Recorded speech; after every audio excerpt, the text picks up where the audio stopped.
Hello everyone, my name is Yash Punya and with this particular video we are going to start our new series and in this particular series we are going to learn binary search and हम क्या यार binary search simple आपका as a DS से base नहीं करेंगे। Binary search हम पढ़ेंगे पूरी तरीके से जो एल्गोरिथम है कॉम्पिटिटिव प्रोग्रामिंग के हिसाब से, जिसकी हेल्प से आप अपने जो कोड फोर्सेस वगैरह पे आपके कॉन्टेस्ट होते हैं या आप किसी भी प्लेटफॉर्म पे कॉन्टेस्ट देते हो उस उन पे जिस तरीके से आपके बाइनरी सर्च के क्वेश्चंस आते हैं हम उन्हें डिस्कस करेंगे और उनका फाउंडेशन बिल्डअप करेंगे कि यार वो कैसे सॉल्व हो पाते हैं। क्योंकि एक जो पर्टिकुलर प्रॉब्लम मैंने देखी है ज़्यादातर स्टूडेंट्स के साथ वो यही होती है, वो बाइनरी सर्च पढ़ तो लेते हैं लेकिन जब कोड फोर्सेस वगैरह पे हमें प्रॉब्लम्स करनी होती है तो हमें पहली बात तो दिखता ही नहीं कि यार यहाँ पे बाइनरी सर्च लग भी पाएगा, और अगर दिख भी जाए तो वो बहुत ज़्यादा कॉम्प्लिकेटेड होता है और हम लोग नहीं कर पाते। उसका मेन रीज़न यही है क्योंकि हमारी प्रैक्टिस उस तरीके से नहीं होती है। हम सिर्फ अपना लीड कोड पे सिंपल सिंपल प्रॉब्लम्स या टेम्पलेटेड प्रॉब्लम्स जिन्हें मैं बोलता हूँ, टेम्पलेटेड प्रॉब्लम्स वो हुई कि आपने बस एक एल्गोरिथम पढ़ लिया और बस उसके बेस पे आपने 3-4 प्रॉब्लम्स कर ली। तो इसी वजह से यही कुछ मेन रीजंस है कि आप कोड फोर्सेस पे जब कॉन्टेस्ट वगैरह होते हैं उन पर आप कुछ भी नहीं कर पाते हो। पर आप तो इस पर्टिकुलर सीरीज़ के साथ आप क्या एक्सपेक्ट कर सकते हो? आप ये एक्सपेक्ट करोगे यार क्योंकि मैं यहाँ पे कोड फोर्सेस, आपका कोड शेफ, उसके बाद एड कोडर और आपके सी एस के जितने भी आपके ये बाइनरी सर्च के प्रॉब्लम्स है, जो भी अच्छे अच्छे प्रॉब्लम्स है, जो भी डिस्कस करने लायक प्रॉब्लम्स है, और क्या इंट्यूशन होता है। मतलब कि अगर आप सीरीज़ फर्स्ट वीडियो से लास्ट तक देखोगे तो आपका इंट्यूशन वो, मैं गारंटी करता हूँ कि आपका वो इतना अच्छा बिल्डअप हो जाएगा कि आप कोई भी प्रॉब्लम सॉल्व कर पाओगे। And I remember one saying, like one of the grandmasters said that if you are not read, like if you are not a grandmaster on code forces yet, that simply means you don't know binary search. तो binary search का कितना importance आप सिर्फ इस sentence से समझ सकते हो कि क्योंकि बाइनरी सर्च क्या है, हर कॉन्टेस्ट में फॉर एग्जांपल अगर 7 प्रॉब्लम्स हमारे पास आ रही है तो एक ना एक प्रॉब्लम में आपको बाइनरी सर्च दिख ही जाता है। कभी कभी 2 या 3 प्रॉब्लम्स में बाइनरी सर्च होता है या इनडायरेक्टली कहीं ना कहीं यूज़ हो रहा होता है, पर बाइनरी सर्च एक ऐसी एल्गोरिथम है जिसे आप कॉन्टेस्ट से हटा ही नहीं सकते। वो आपको हर वक्त दिखती है, हर जगह दिख जाती है। और इसीलिए मतलब जो स्ट्रगल होता है हमारा वो यही होता है यार, हमने एल्गोरिथम तो पढ़ ली पर हम प्रॉब्लम सॉल्व नहीं कर पा रहे, जो अच्छे लेवल की प्रॉब्लम्स है वो सॉल्व नहीं कर पा रहे। तो उन्हें कैसे सॉल्व कर पाएंगे हम इस पूरी सीरीज़ में वही देखेंगे, और कैसे हम यहाँ पे चलेंगे हम यही करेंगे। हम बिल्कुल स्टार्ट से, स्क्रैच से स्टार्ट करेंगे, बिल्कुल ज़ीरो से जाएंगे और एडवांस तक जाएंगे, और एडवांस में हम 1-2 वीडियो में पहुँच जाएंगे। ऐसा नहीं करेंगे, हम बहुत धीरे धीरे चलेंगे।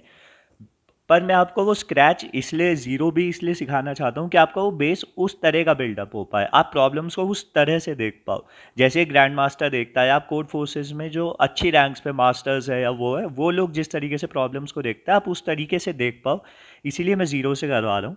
और अगर आप कंप्लीट बिगिनर भी हो तो भी आपको कोई प्रॉब्लम नहीं आएगी इस पर्टिकुलर सीरीज़ में, क्योंकि सारी कॉन्सेप्ट हम कवर करने वाले हैं। बहुत ही ज़ीरो लेवल से आगे चलेंगे। जो मेरे ऑलरेडी सब्सक्राइबर्स हैं वो जानते हैं यार, मैं बहुत ईजी तरीके से आपको चीज़ें बताता हूँ, और मेरा पर्पस भी यही है। मैं आपको सिर्फ शो ऑफ नहीं करना चाहता यहाँ पे कि यार मैं हार्ड प्रॉब्लम्स करा रहा हूँ, ये कोई उसका सेंस नहीं बनता है अगर आपको वो चीज़ समझ ना आए।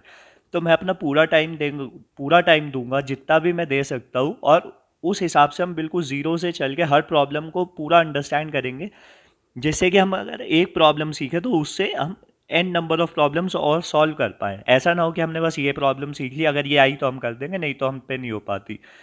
ऐसा बिल्कुल भी नहीं करेंगे। हम इस तरीके से सीखेंगे कि हम बिल्कुल सारी प्रॉब्लम्स को कर पाएँ, और मेरा मेन गोल यही है कि इस पर्टिकुलर सीरीज़ से और इस पर्टिकुलर चैनल से भी मेरा मेन गोल यही है कि हम कॉम्पिटिटिव प्रोग्रामिंग, क्योंकि जो नॉर्मल डीएसए था, जो लीड कोड वाला डीएसए था, वो अब आउटडेटेड हो चुका है। ना वो टेक्निक आपके टेक इंटरव्यूज़ में कोई पूछता है, ना ही वो कॉन्टेस्ट में आता है। वो सिर्फ फील गुड वाला रह गया है कि बस आपने 10-12 प्रॉब्लम्स कर ली और आप बस फील गुड हो गया कि यार आप मुझे डीएसए आ गया, पर उसका कोई पॉइंट नहीं है।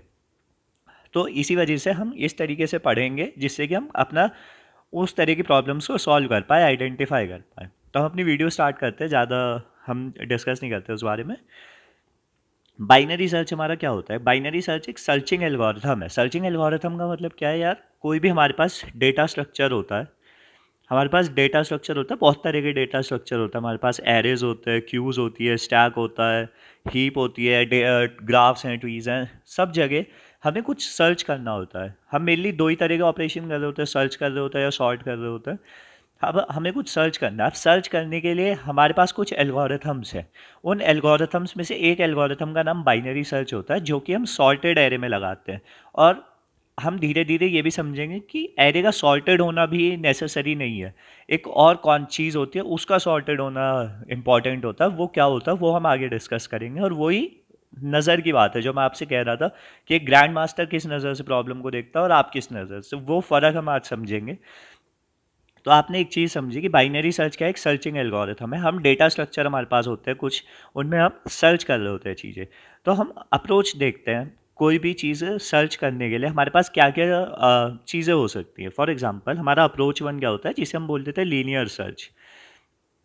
लीनियर सर्च क्या बोलता है, जैसे कि हमारा डेटा स्ट्रक्चर है, हमने सबसे सिंपल डेटा स्ट्रक्चर लिया है समझने के लिए, एरे ले लिया हमने, जिससे कि हमारी अंडरस्टैंडिंग बिल्डअप हो पाए। उसके बाद ग्राफ ट्री सबको डिस्कस कर लेंगे हम। अगर हमारा x की वैल्यू 56 है, हमें सर्च करनी है x की वैल्यू 56, तो हम क्या करते हैं, वन जीरोथ इंडेक्स पे गए, 1 पे, 2 पे, 3 पे, 4 पे, 5 पे, 6 पे देखा हमने हम कि हमें अपना जो डिज़ायर्ड इंडेक्स था वो मिल गया। तो हमने बस रिटर्न कर दिया कि 6 इंडेक्स पे हमारा क्या है, डिज़ायर्ड इंडेक्स है। अब अगर x की वैल्यू फॉर एग्जांपल 5 हो जाती, 5 यहाँ पे कहीं पे भी नहीं है, तो हमें क्या पूरा एरे स्कैन करना पड़ता है और फिर बताना पड़ता है कि x की वैल्यू 5 एग्जिस्ट नहीं करती है। तो टाइम कॉम्प्लेक्सिटी ऑफ n हो जाती है। और अगर किसी ने हमारे n नंबर ऑफ क्वेरीज दे दी, तो टाइम कॉम्प्लेक्सिटी n स्क्वायर हो गई कि हमें n नंबर ऑफ क्वेरीज आ रही हैं कि वो सर्च करो। यहाँ पे तो हमें सिर्फ x की वैल्यू 56। अब फॉर एग्जांपल इस तरीके से n नंबर ऑफ हमारे पास x आ जाए और सबको हमें सर्च करके इंडेक्स देना हो, तो n स्क्वायर हमारी टाइम कॉम्प्लेक्सिटी हो गई, तो ये बहुत स्लो हो जाती है। तो एक बेटर अप्रोच क्या हो सकता है, एक बेटर अंडरस्टैंडिंग क्या डेवलप की जा सकती है, इसके लिए हम देखते हैं वो वाली चीज़। तो हम क्या करते हैं, पहले एरे को सॉर्ट कर दो। एरे को सॉर्ट किया हमने, तो ये हमारा सॉर्टेड एरे हो गया, मैंने वही पुराने एग्जाम्पल लिया हुआ। सॉर्ट करने के बाद अब सर्च करो। अब सर्च करने के लिए हमें क्या चाहिए होगा, हम यहाँ पे थोड़ा आप बस समझो हम कर क्या रहे हैं, उसके बाद आपको सारी चीज़ें अपने आप क्लियर हो जाएंगी। हमने मिडिल एलिमेंट लिया। मिडिल एलिमेंट क्या था, 12 था।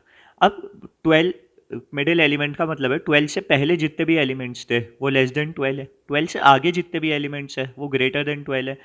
तो यहाँ से हमने एक चीज़ समझी कि ये जो मिडिल है, इसने एरे को दो पार्ट्स में डिवाइड कर दिया। एक पार्ट है जो मिडिल से छोटा है, एक पार्ट है जो मिडिल से बड़ा है।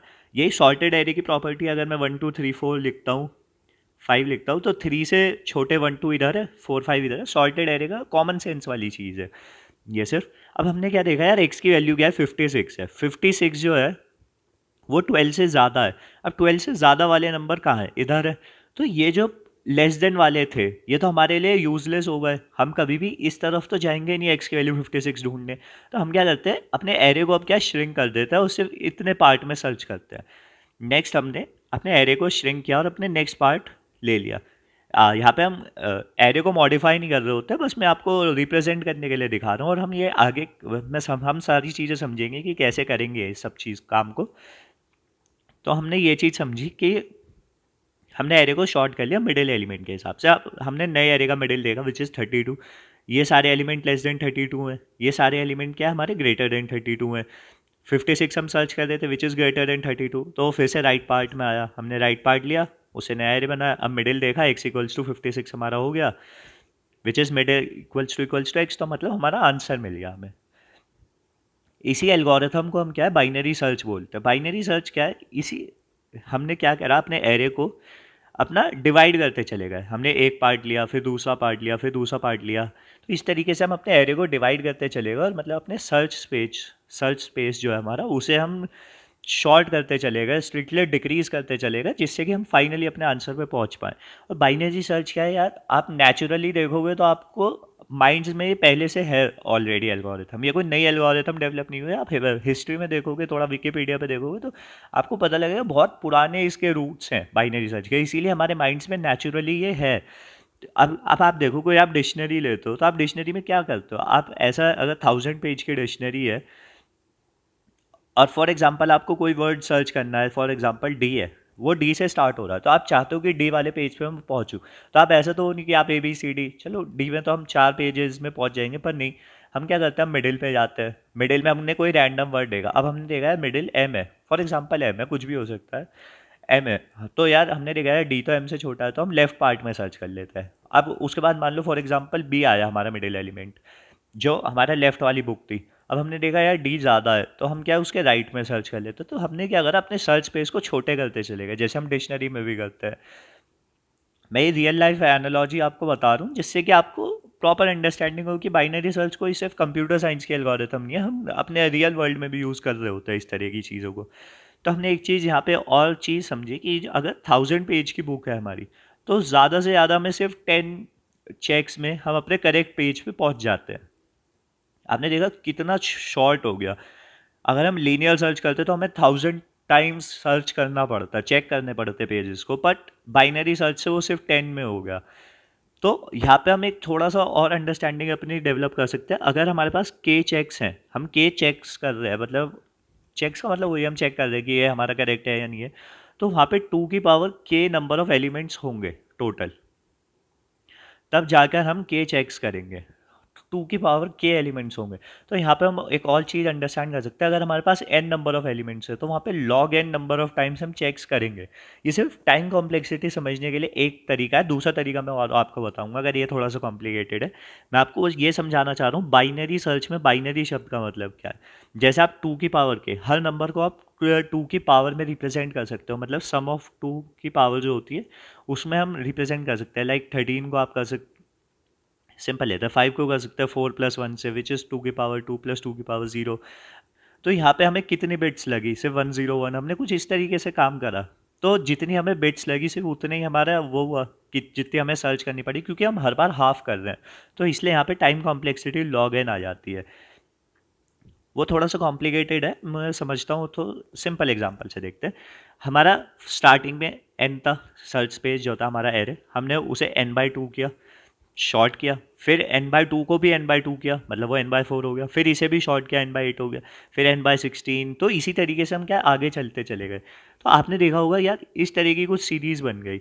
और अगर आप मैथ्स के स्टूडेंट्स हो, अगर आपने देखा है 11वीं 12वीं में मैथ पढ़ी है, तो आप अगर log n की सीरीज़ लिखते हो तो वो कुछ इसी तरीके की होती है, n+n/2, n/4, n/5। तो इन सबको आप ऐड करोगे तो आपको वही एट द एंड मिलेगा, log n ही आपकी टाइम कॉम्प्लेक्सिटी होती है। अगर आपको उसका प्रूफ देखना है आप विकिपीडिया वगैरह पे देख सकते हो, वो बाकी ज़रूरी नहीं है, ये सिंपल कॉमन सेंस वाली बात है। आप लॉगरिथम की जो सीरीज़ है बस उसी को हम यहाँ पे हमने देखा कि वो ही बन रही है, तो बस log n हमारा होता है। और मैंने आपको दूसरे तरीके से भी बता दिया कि अगर k है हमारे पास, चेक्स हो रहे हैं, तो 2 की पावर k वहाँ पे नंबर ऑफ एलिमेंट्स रहे होंगे, जो कि हमने ये पेजेस के मदद से, डिक्शनरी की मदद से समझा था।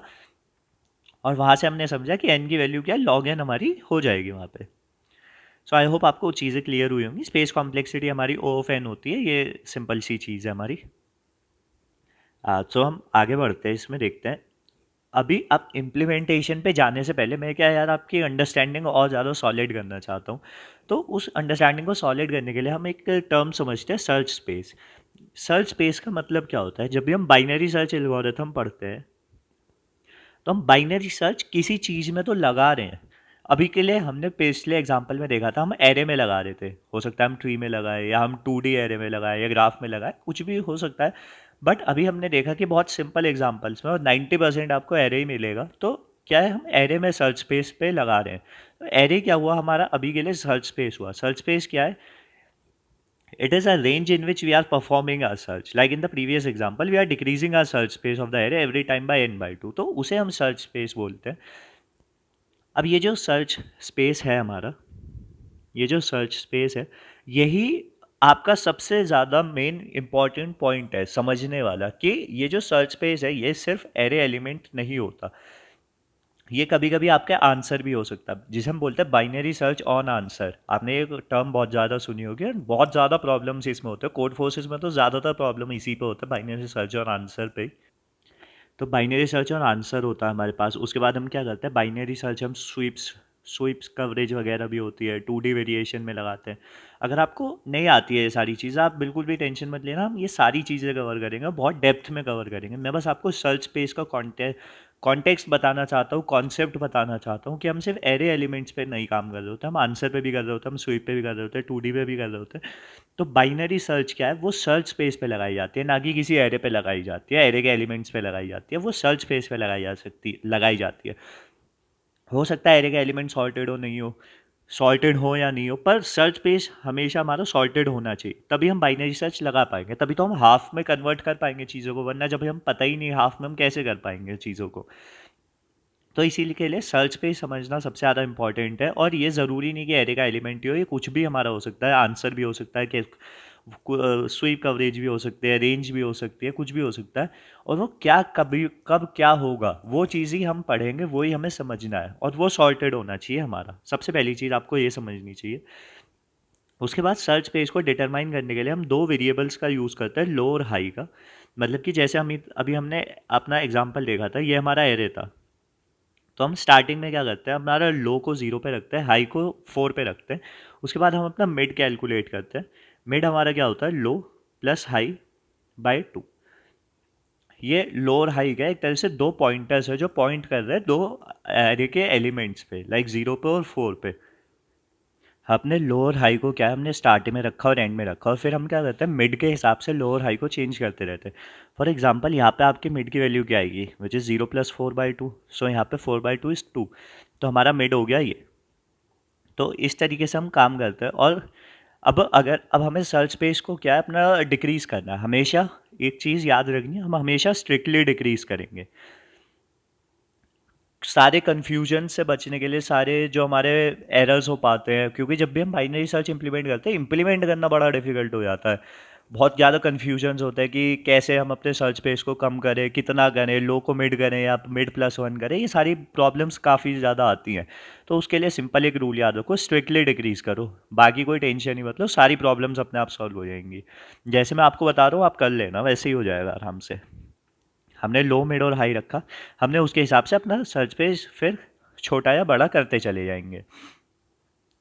आगे हम देखते हैं, सिंपल जैसे मैंने बोला कि स्ट्रिक्टली डिक्रीज करना चाहिए एवरी टाइम, जिससे कि सारे कन्फ्यूजन्स को हम अवॉइड कर पाए इजीली। तो जैसे हमने देखा कि यार हमारे पास अब तीन वेरिएबल्स हो गए, विच is low, high and mid.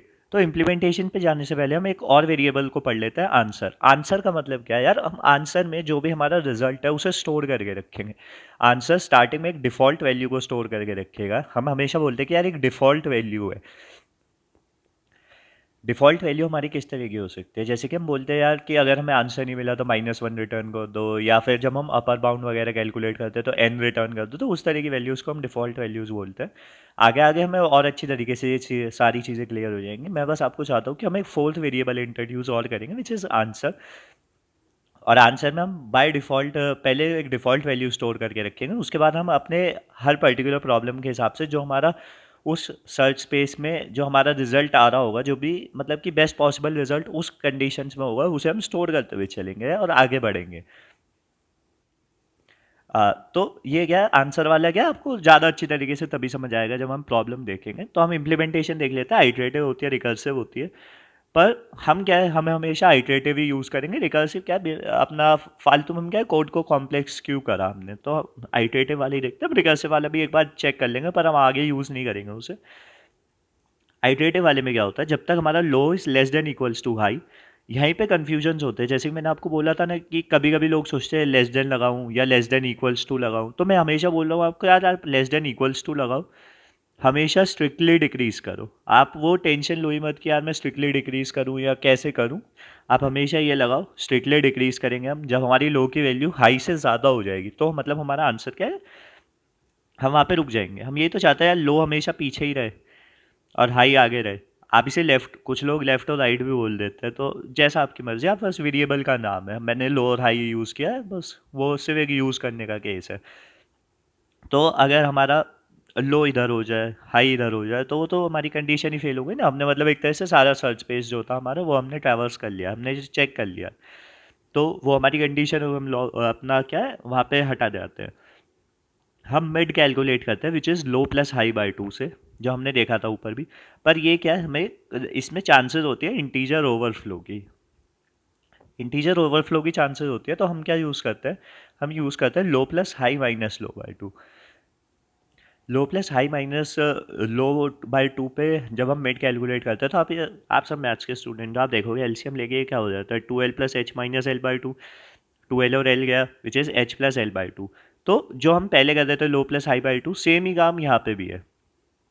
Low plus high by two ही इस इक्वेशन को सॉल्व करके भी आएगा, पर इससे क्या हुआ, जब हम लो और हाई को ऐड कर रहे हैं, मान लो 10⁻9 या 10⁻18 में हमारे पास इंटीजर्स हो गए, फिर उन्हें ऐड करके तो क्या इंटीजर ओवरफ्लो आ जाता है हमारा कभी कभी प्रॉब्लम्स में। तो हम क्या है हमेशा ये यूज़ करते हैं, तो आप जब इंटरव्यूज़ वगैरह में हो तो हमेशा आप यही यूज़ करो, क्योंकि उसमें वो बोल देंगे कि इंटीजर ओवरफ्लो वगैरह हो रहा है, पर आपको ज़्यादातर कभी प्रॉब्लम आती ही नहीं है जब आप प्रॉब्लम भी सॉल्व करते हो।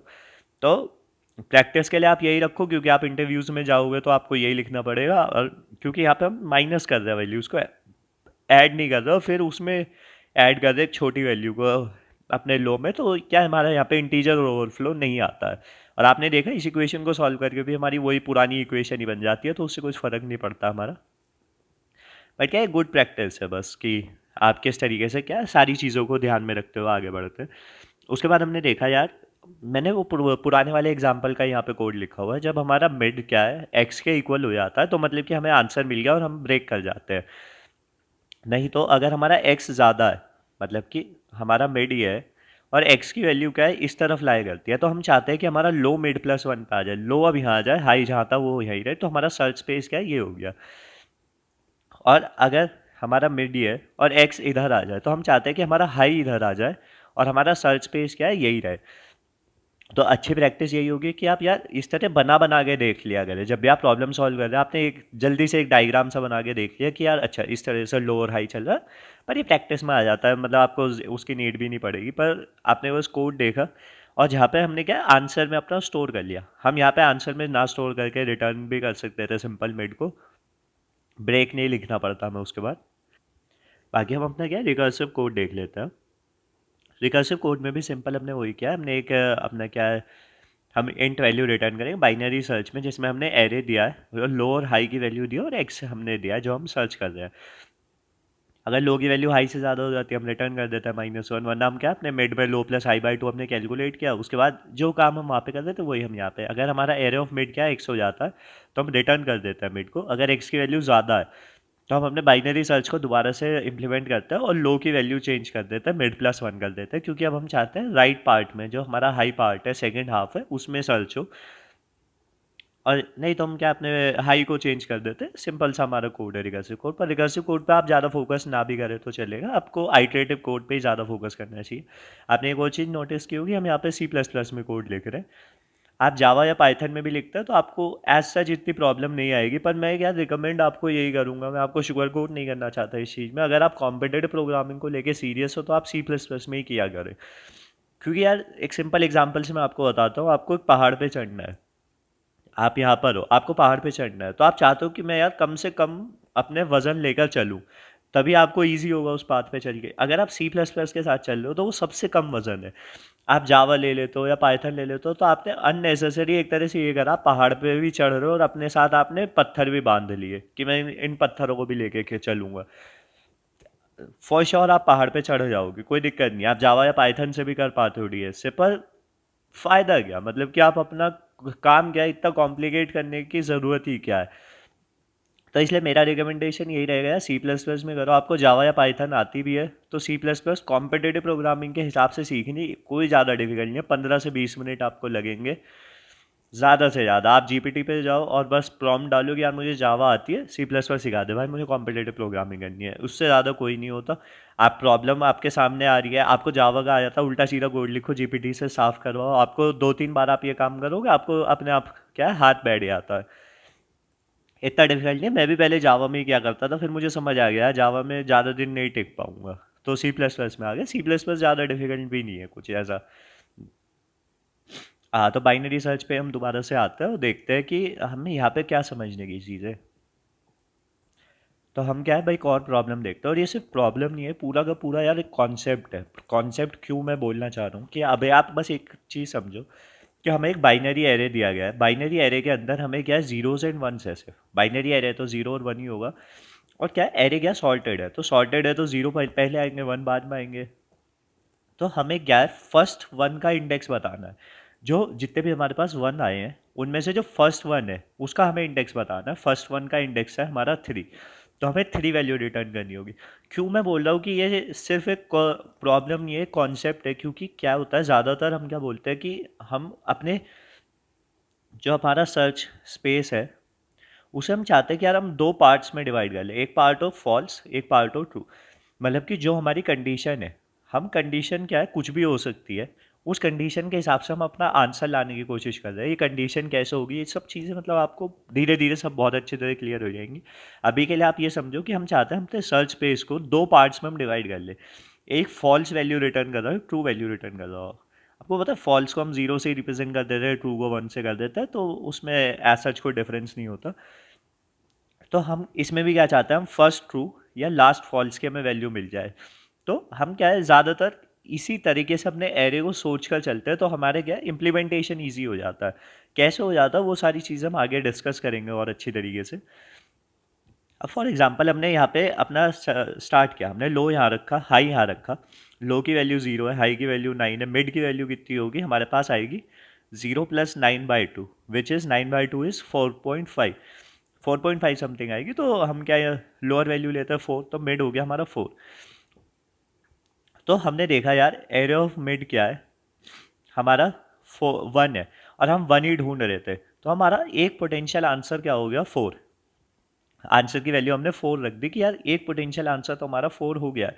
अब हम क्या चाहते हैं कि हमें, क्योंकि फर्स्ट वन चाहिए था और हमें एक वन मिल ही गया है, तो हम अब राइट में जाने का तो कोई सेंस बनता ही नहीं हमारा। अब राइट में जाके हम करेंगे क्या, जब हमें फर्स्ट वन मिल ही गया है तो राइट में तो हमें गलत ही आंसर मिलेगा। तो हम क्या चाह रहे हैं कि हम और बेटर आंसर के लिए, जब हमें एक आंसर मिल गया तो एक बेटर आंसर के लिए हम लेफ्ट में चलें। तो लेफ्ट में हो सकता है कोई बेटर आंसर मिल जाए हमें। अभी के लिए बेटर आंसर क्या है, हमने आंसर में स्टोर कर लिया विच इज़ 4। हो सकता है इधर लेफ्ट में कोई और बेटर आंसर मिल जाए।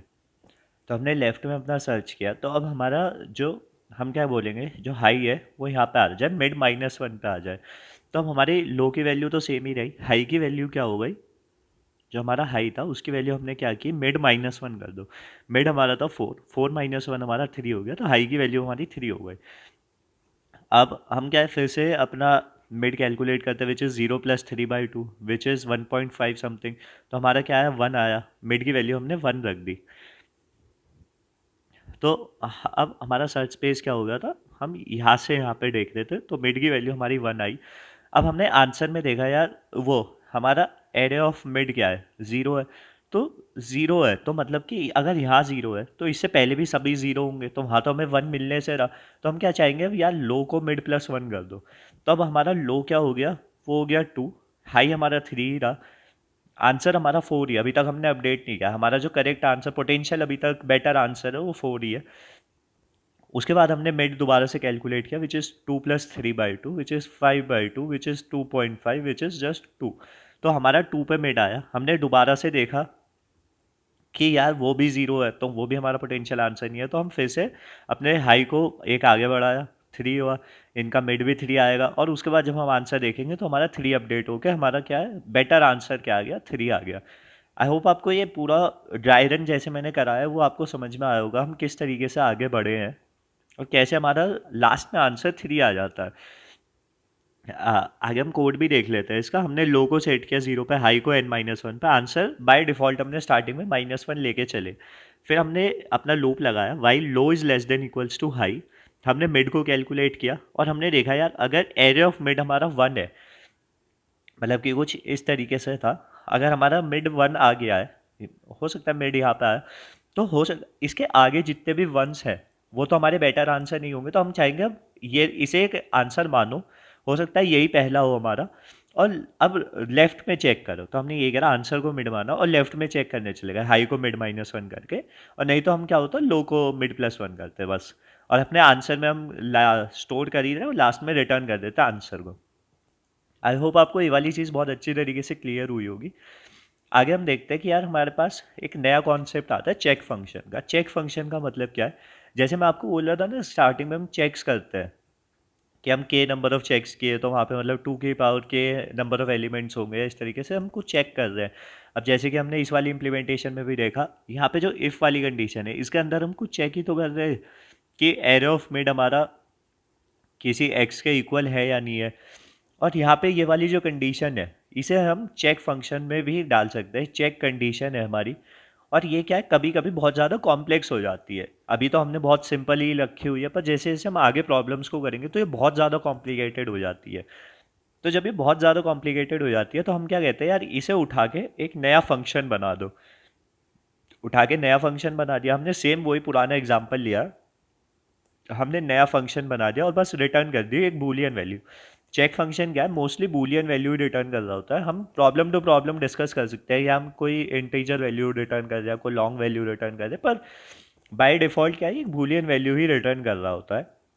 उसके बाद हमने ये चीज़ समझी कि अगर एरे ऑफ इंडेक्स हमारा, मतलब कि वही जैसे हमने एरे ऑफ इंडेक्स था हमारा 1 था, तो हम वही रिटर्न कर रहे थे।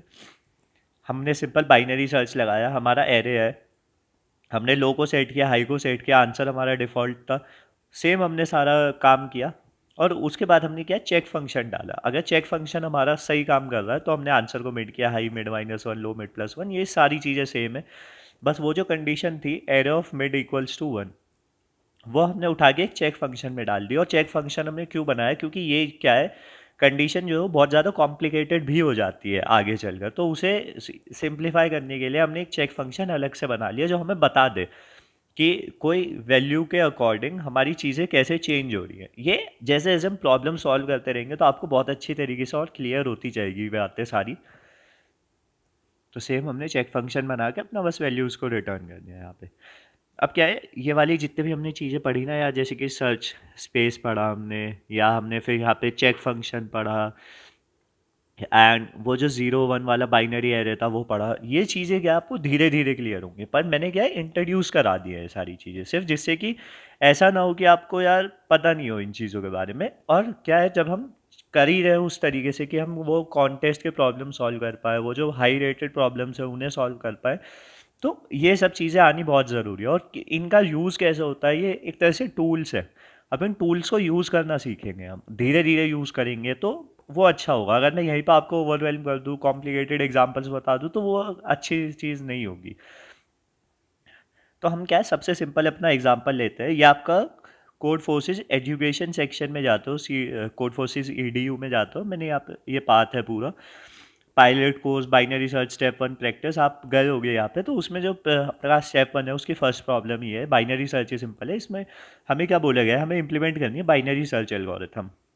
सिंपल, हमारे पास एन और के की वैल्यू दी जाएगी जो कि 10⁵ में है। एन की वैल्यू क्या है, लेंथ है हमारे एरे का, और के हमारे पास क्वेरीज होंगी। के क्वेरीज का मतलब है कि हर क्वेरी का हमें आंसर देना है। यहाँ पे जैसे कि आप देख सकते हो, पहले हमें 10 और 10 दिया, 10 एन और के की वैल्यू दी कि हमारे पास नंबर ऑफ एलिमेंट्स हमारे पास 10 होने वाले हैं और नंबर ऑफ क्वेरीज हमारे पास के होने वाली है। क्वेरीज का मतलब है जैसे कि ये हमारा एरे है पूरा, और आप देख सकते हो ये सॉर्टेड एरे दिया गया है हमें, सॉर्टेड इंक्रीजिंग ऑर्डर में, मतलब कि इंक्रीजिंग या नॉन डिक्रीजिंग, आप जैसा भी बोलना चाहें। इन्होंने नॉन डिक्रीजिंग बोला है तो हाँ, ये भी हो सकता है अगर सॉर्टेड डिक्रीजिंग में हो तो इम्प्लीमेंटेशन चेंज हो जाती है, हाई और लो की हमें चेंज करना होता है। बाकी वो सब चीज़ें आप मैनेज आराम से कर लेते हो। बाकी हमें सिर्फ समझने की चीज़ है कि हमें नॉन डिक्रीजिंग ऑर्डर में, मतलब एक इंक्रीजिंग ऑर्डर में एरे दिया गया है, और उसके हिसाब से हमें क्वेरीज का आंसर करना है। क्वेरीज किस तरह की होंगी, जैसे कि 100 है, हमें यहाँ पे 100 को ढूंढना है। अगर 100 एग्जिस्ट करता है तो हम येस प्रिंट करेंगे, नहीं तो नो करेंगे। जैसे यहाँ पे 100 नहीं करता है तो हमने नो प्रिंट किया। फिर हमने 6127 फाइंड किया, वो यहाँ पे एग्जिस्ट करता है तो हमने येस प्रिंट किया। तो इसी तरीके से हमें हर क्वेरी का आंसर देना होगा।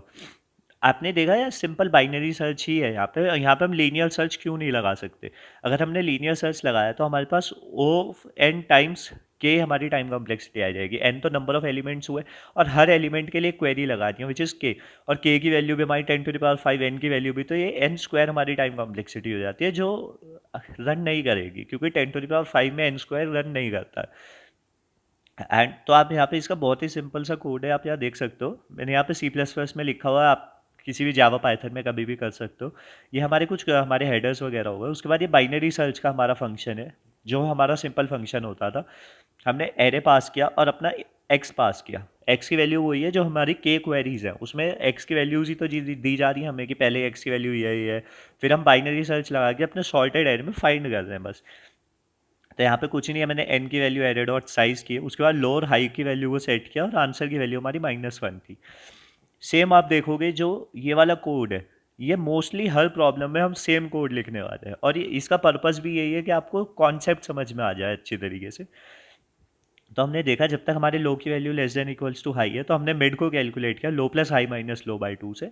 मैंने आपको बोला था आप यही यूज़ करो। तो ही ज़्यादा अच्छा होगा। उसके बाद हमने देखा कि यार एयर ऑफ मिड की वैल्यू अगर एक्स है तो हम बस रिटर्न कर देते हैं ट्रू को। आप यहाँ पे आंसर में स्टोर कर सकते हो, आंसर में मिड स्टोर किया, उसके बाद ब्रेक कर दिया, और लास्ट में क्या आपने आंसर को रिटर्न कर दिया, मतलब कि आंसर को रिटर्न कर दिया अगर वो ट्रू है। तो अगर वो उसकी मतलब कुछ वैल्यू आती है, आप अपने आप में वो मैनेज कर सकते हो। मैंने सिंपल रखने के लिए बस रिटर्न कर दी ट्रू वैल्यू। अगर एक्स की वैल्यू ज़्यादा है तो लो की वैल्यू मिड प्लस वन, नहीं तो हाई की वैल्यू मिड माइनस वन। बस उसके बाद हमारा क्या मेन फंक्शन हमने डिस्कस कर ही लिया था। मेन फंक्शन हमारा कैसा होता है, ये हमने फास्ट इनपुट आउटपुट के लिए यूज़ किया। आपको कॉम्पिटेटिव प्रोग्रामिंग करता है तो आपको फास्ट इनपुट आउटपुट ही यूज़ करनी चाहिए। उसके बाद हमने एन और के की वैल्यू को रीड किया यहाँ पे सिंपल, उस आपने एरे को इनिशियलाइज किया। उसके बाद जब तक हमारे पास के क्वेरीज है, हमने के क्वेरीज को इनपुट लिया, और बस अपने बूलियन इसमें वेक्टर, मतलब कि हम बूलियन फाउंड हमारा जो वेरिएबल है उसमें बाइनरी सर्च की वैल्यू को स्टोर कर रहे हैं। अगर हमारी फाउंड की वैल्यू ट्रू है तो हम येस प्रिंट कर रहे हैं, नहीं तो नो प्रिंट कर रहे हैं। बहुत ही सिंपल सा यहाँ पे कोड है। आपने टाइम कॉम्प्लेक्सिटी पे आपको समझ आ गई होगी, एन लॉग के हमारी टाइम कॉम्प्लेक्स यहाँ पे होगी के लॉग एन, क्योंकि हम सर्च कर रहे हैं लॉग एन टाइम में, जब हम एरे एलिमेंट्स में कर रहे हैं और कितनी बार कर रहे हैं हम के टाइम्स सर्च कर रहे हैं, तो के लॉग एन हमारी टाइम कॉम्प्लेक्सिटी हो जाएगी। स्पेस कॉम्प्लेक्सिटी ऑफ वन ही है, क्योंकि हम कोई भी एक्स्ट्रा वेरिएबल क्या है स्टोर नहीं कर रहे हैं। तो यही हमारा क्या है इस पर्टिकुलर प्रॉब्लम का सॉल्यूशन है, और आई होप आपको समझ में आया होगा, और आपको समझ में आया होगा कैसे हम बाइनरी सर्च पढ़ने वाले हैं। हम क्या है कोड फोर्सेस वगैरह के प्रॉब्लम्स ही सॉल्व करेंगे, हम इस तरीके से पढ़ेंगे जिससे कि हम कॉम्पिटेटिव प्रोग्रामिंग का अपना जो बेस है वो बिल्डअप कर पाए। और आई गारंटी यू लाइक कि आप जब भी आपको कॉम्पिटेटिव प्रोग्रामिंग किसी भी कॉन्टेस्ट में टेक्निकल इंटरव्यू बाइनरी सर्च का प्रॉब्लम दिखेगा यार, आप खुश हो जाओगे कि यार हाँ ये मेरा फील्ड का प्रॉब्लम आया, मैं इसे सॉल्व कर पाऊंगा। तो मेरा पूरा पर्पस ही है इस पूरी सीरीज़ के साथ, यही है कि मैं आपको इसी तरीके से कर रहा हूँ। मेरा टारगेट है कि मैं 20 समथिंग वीडियोस डाल दूँ उस तरह के, मतलब एक तरह से 20 समथिंग कॉन्सेप्ट्स आपको दिखा दूँ, वेरिएशंस आपको दिखा दूँ, और आई होप इससे ज़्यादा कि आपको नीड नहीं होगी। तो just that's it from my side. And अगर आपको कुछ भी अच्छा लगा हो वीडियो के यार, आप लाइक कर देना। आपको अगर सीरीज़ अच्छी लग रही हो, आप कुछ और चाहते हो, तो आप नीचे कमेंट करके मुझे बता सकते हो। एंड आप चैनल को सब्सक्राइब करके रखना जिससे कि आपको कोई वीडियो मिस ना हो, क्योंकि बाइनरी सर्च के बाद में टू पॉइंटर, सेगमेंट थ्री और जितने भी आपके टॉपिक्स है कॉम्पिटेटिव प्रोग्रामिंग के अकॉर्डिंग, मैं साथ सभी कुछ कराने वाला हूँ, सबको डिस्कस कराऊंगा आपको। So that's it from my side and have a nice day, see you in the next video.